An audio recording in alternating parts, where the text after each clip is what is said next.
បែកគ្នាច្រើនខែតែចិត្តស្នេហ៍បារម្ភដល់ដែរសុបិនឃើញតែអារម្មណ៍ឆ្លូពេលនៅចិត្តគ្នាប្រចាំខ្វែងគុំនិតតួងតែងមិនជានាមិនទុកចិត្តគឺមានតែឆ្លូអ្នកថ្មីមកដល់ជាបាច់ចិត្តដែលសពីចាំងនាងសួរច្រើនណាស់ថាហេតុអ្វីបែកពីអ្នកអញ្ចឹងគិតភ័យក្រែងចិត្តខ្លាចអារម្មណ៍បាំងធ្វើយ៉ាងម៉េចមានតែបន្លប់សុំទោទោះបែកគ្នាក៏នឹកដល់អូនសុំទោសដល់កូនចិត្តមួយនេះភ្លេចអូនមិនបានទោះមានអ្នកថ្មីល្អប៉ុណ្ណាចិត្តនៅជោគតានភ្លេចមិនទាន់បានឈឺណាស់សង្សារថ្មីល្អតែមិនដូចក្បែរសង្សារចាំងអារម្មណ៍ពេលខ្លាំងអូនអ្នកថ្មីមិនលះដាក់គ្នាច្រមកជប់ធ្ងល់តែបេះដូងបែរនឹកពុំងាឬក៏ខ្ញុំជាមនុស្សអាត្មានិយម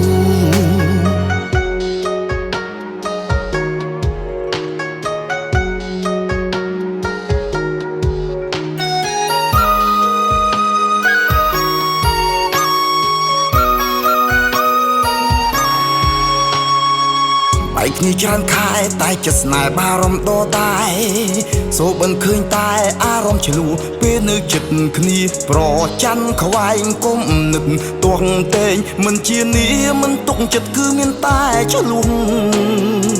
អ្នកថ្មីមកដល់ជាបាចិត្តដែលសល់ពីចាំងនាងសួរច្រើនណាស់ថាហេតុអ្វីបែកពីអ្នកអញ្ចឹងគិតភ័យក្រែងចិត្តខ្លាចអារម្មណ៍បាំងធ្វើយ៉ាងម៉េចមានតែបន្លប់សុំទោទោះបែកគ្នាក៏នឹកដល់អូនសុំទោសដល់កូនចិត្តមួយនេះភ្លេចអូនមិនបាន